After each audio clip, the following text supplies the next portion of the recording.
in PRI, the hardest thing to understand is the head and the neck.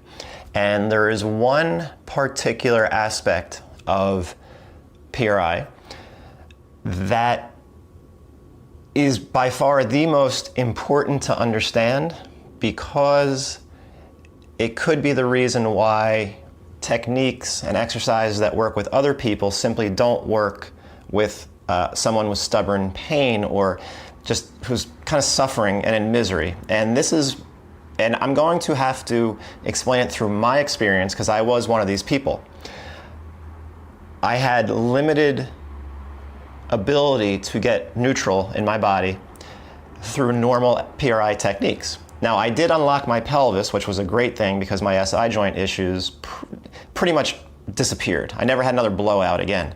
I still had upper body issues, but compared to the SI joints and compared to the plantar fasciitis that I had many years prior to that for 4.5 to 5 years, everything else is just minor annoyances. Can be painful, but just something I could live with. It really wasn't a big deal.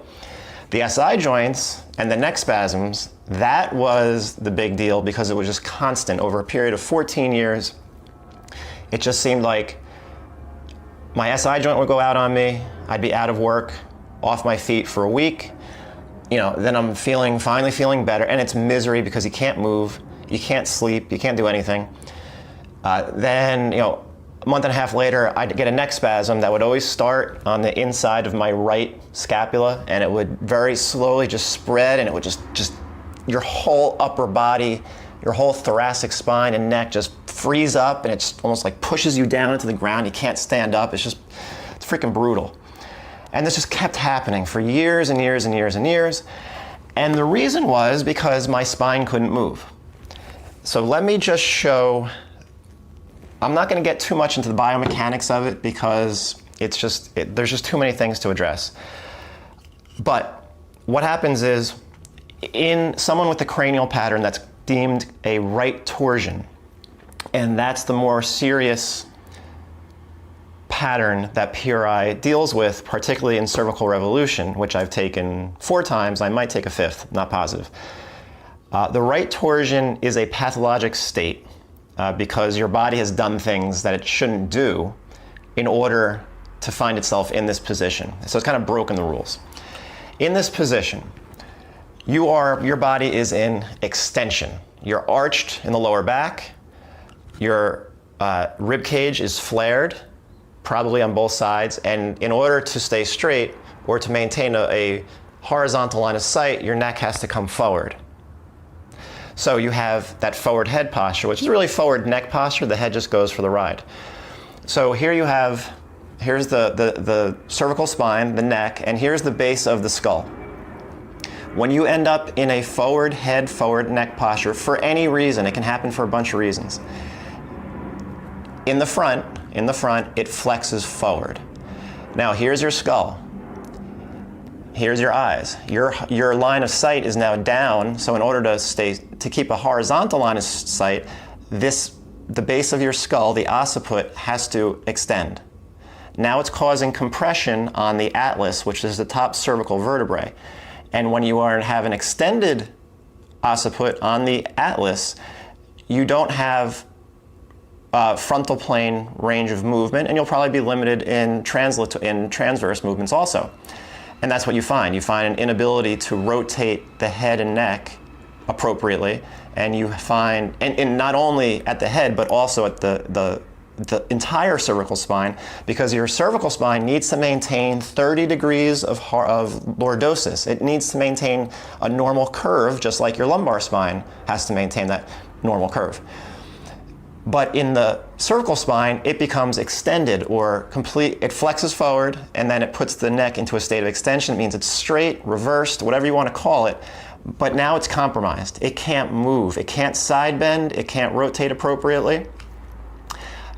And this straightness up here affects the spine all the way down, from the thoracic spine all the way down to the lumbar spine. So your spine, from the base of your skull all the way down to your sacrum, and that of obviously sacrum SI joints, where the sacrum intersects with the iliums, that's your SI joints. it's all compromised. You can't move. I mean, you can move, but you're compromised. So what happens? The most important thing is your body loses the ability to rotate appropriately and effectively. Rotation is what makes us human. The ability to rotate pushes us forward as a human is pushed forward. It makes us very maneuverable. We can adapt to many different environments, different circumstances. When you can't rotate, you become stiff and rigid. You have a rigid spine. You look over your shoulder to back out of a parking spot, and your neck seizes up on you. You try to swing a golf club and you go down with SI joint pain. Why? Because your spine, if it's extended, an extended spine can't side bend, can't laterally flex, and a spine that cannot laterally flex cannot rotate appropriately. So it's just, you're rigid. You biomechanically, you're stuck. And now, instead of having a right side of the body and a left side of the body that alternate, you have one body, an extended body, and you're stiff, and you can't go from right to left. You can barely even get right, much less get left. You're just right in the middle of the road, and you are highly susceptible to injury. You are highly susceptible to really weird autonomic issues, maybe ringing in your ears like I have since I was 13, although it's been greatly decreased in the past year and a half. You can't breathe. So a lot of this goes back to airway management. Number one on your list of survival guides is you have to keep your airway open, a neck that comes forward. You will have a compromised airway. So what you have to do is you have to open your jaw and push the jaw back. So it can happen either way. The jaw can end up slightly back, and then so a retruded jaw goes backwards. When a head comes forward, the jaw moves backwards. So if you're stuck in that position, the jaw is back. And now you have a bite issue because now you have aberrant tooth contact because your jaw moved back because your head moved forward. Or it could happen the other way. For whatever reason, your head comes forward. Maybe it started at the pelvis and you just extend it all the way up. Your head comes forward, the jaw moves back, and you're stuck in this position because you have to keep it there in order to breathe. Because your airway, otherwise, if your jaw stayed forward when the head is forward, you can't breathe. The airway's closed. So the jaw has to recede or retrude, and that opens up the airway, so now you can breathe again. But you've caused an issue. Now you're locked in, because when you have a forwardly or anteriorly flexed neck, you put these big SCM neck muscles in a position they can't shut off, and they attach to your sternum and they pull you up. So you're now using them to breathe, so you can't use your diaphragms. You breathe like this. You have a neck strategy, so now you're locked up even more. So once you're in it, you can't get out of it, and you don't even know it. So, I lost this. Uh-oh. I'm going to keep that on. At any rate, see, when I get animated, I lose my microphone. Hopefully this keeps working. So let me just go over the most important points. When you are a right torsion, you are an extended body. You're compromised, your movement is compromised, your neck and spine is compromised. The movement of your entire body all the way down to your feet is compromised. That's why you'll find a lot of right torsions who have supinated feet. They can't pronate. Pronation is relaxation and expansion. Supinated feet are extension and tension. So they're living in a supinated foot position. They walk out with their weight on the outside of their feet. They never get pronation. I was that person. So that's why a lot of them, impingement and instability seminar that I've taken 3 times, you learn about that, but that all goes back to the head and neck. All right, you become completely ungrounded because you're using your neck to pull up when you breathe, and that ungrounds you, so you can't sense the ground properly through your feet. But you can't sense the ground properly through your feet if you're using your neck. If you're using your neck, you can't get those feet to pronate because you're stuck. And if you can't sense the ground, the neck won't relax because you're ungrounded. So it's this two-way, you get stuck in a vicious circle. That's why everything has to be addressed at once. That's why a lot of people need foot orthotics, what I'm going to get to, the acrylic mouth guard, and sometimes even visual integration as well. So closed airway, you're promoting accessory neck breathing, you're extended, you're rigid, you can't rotate, you can't move, you're very susceptible to injury. Life sucks, you're constantly in pain. You get SI joint issues, neck spasms, pain all over the body, and it's misery. I've been there. The OA joint back here is compromised. You could have brainstem compression. The vagus nerve could be compressed. Other cranial nerves could be compressed, and that's where life happens. Because you have so many important autonomic nervous system nerves that come out of that area, they could be compromised. Congestion, difficulty swallowing, breathing issues, obviously. So that's pretty much the issues with it. In order to get out of it, this is where it gets complicated. I can't help you. Not through video, not through emails or anything like that. This is where you need somebody, because you're most likely going to need one of these. And why? This acrylic mouth guard. A lot of people, and I'm just going to read, oh shoot, I should have opened it previously. A lot of people who end up in the right torsion, let me just read, because this is basically it. Often this pattern reflects and represents history that includes whiplash that causes a protective fight or flight position of your neck, and then if that never gets released, it goes all the way down to the rest of your body. Represents history that includes whiplash, visual instability, significant malocclusion like a crossbite, chronic anteriorly repositioned TMJ discs, head trauma, and dysautonomia. The reason you need this is if you have a malocclusion or a crossbite, and it is reflecting a system that has shifted. Your temporal bones have shifted, the base of your skull has shifted, overactive neck muscles may have shifted your jaw to one side or the other. You have a crossbite, you don't feel occlusion on one side, you never had occlusion on one side. There's a lot of reasons this can occur. You have something called an HMBA, which is the habitual mandibular bracing area. Just call it your home base. So if you were to clench, and your teeth come together because you're about to push something or lift weights, and you clench, that's your home base area. That's your habitual occlusal area. And you organize a lot of muscle movements around that, especially if you have to brace.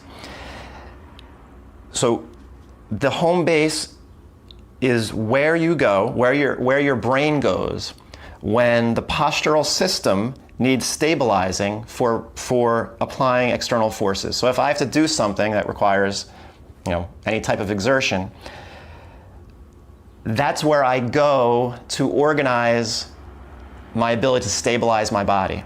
And a lot of people because of this neck or instability somewhere else in their body, like the anterior hip, pathology in the shoulders, it could be pathology anywhere where you're unstable.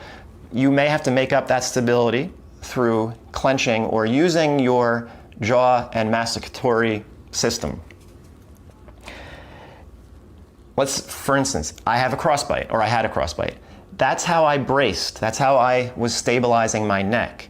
Once I got out of my right torsion, what prevents me from going straight back to that crossbite to start stabilizing? Because remember, when you do something like this, you're actually destabilizing your body, which you need, because the way that you're stabilizing is killing you. So you're destabilizing your system, but your brain's like, I'm destabilized. How do I live now? It's going to go back to that crossbite because that's what it's its habit. It's been doing it for so many years. That's the only way it knows how.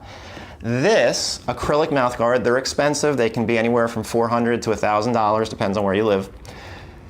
You put this over the bottom teeth, and this, so now it gives your brain proper reference, molars, proper reference for how to use the teeth and muscles of the neck and jaw appropriately to stabilize your body. Not to stabilize your body. It allows the PRI exercises to stabilize the body naturally without you resorting to that crossbite again and using your jaw and neck muscles to stabilize incorrectly. So it keeps you neutral It keeps your head and neck neutral, your body neutral, so that you can restabilize your body through PRI exercises. Otherwise, you can't override this. You can do all the exercise in the world, but you're still going to go back to this crossbite or whatever that malocclusion is that your body has a habit of using to stabilize. So it's preventing you from going back to that prior habitual stabilization pattern, that HMBA that was inappropriate. We want to give you an appropriate HMBA, and you need this to override the old pattern. It's just another pattern inhibition, just like the left AIC, right BC, right TMCC. You just have to override that habitual pattern and give it a new pattern, and that's what this does. If this is included in your life, you have to see someone who knows what they're doing, because even legally, they have to be able to work with a dentist, most likely, to make this and then get it calibrated or equilibrated, however you want to call it. Sometimes it has to be taken down as your bite changes. This might have to get shaved down a little bit to reflect that. Otherwise, it might be too big and then lock you up again because it's keeping you tight. It's become too big because your jaw's changing, your bite's changing. And that's why you have to take cervical revolution. If you're doing PRI and you can't figure out why things aren't working with some people, they might be these types of people. They will not everyone is a right torsion. This is not only about right torsions, but there's other issues going on in the head and neck that won't let typical PRI intervention resolve the issues when it does with other people, and you can't figure why. It's usually coming from one of the major sensory inputs, which is teeth, feet, or eyes. Less likely eyes, a lot of teeth, and a lot of feet. And the feet, of course, as I've shown, you can do a lot with that. But teeth and feet, a lot of people, interestingly, I know this is going on a little bit longer, but a lot of people will have more occlusion on the right side. They'll feel the right teeth more, the right molars more. And if you ask, and if that's true, then ask them without their shoes on, where do you feel your weight on your right foot? They're likely going to say their right heel. And they're not going to say the left heel, and they're not going to say the left molars. It just reflects this right side pattern of overuse, particularly with that right SCM, that can shift the jaw forward slightly, and that can create too much occlusion on that right side.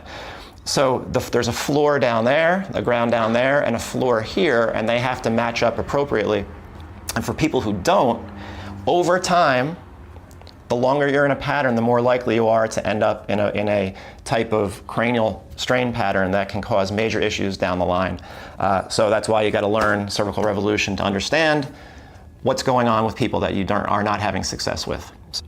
If you found this video interesting or helpful, could you please like it, share it, subscribe to the channel, do anything you can to spread this information, because PRI is really changing people's lives, and I hope to share it with even more people. Thanks.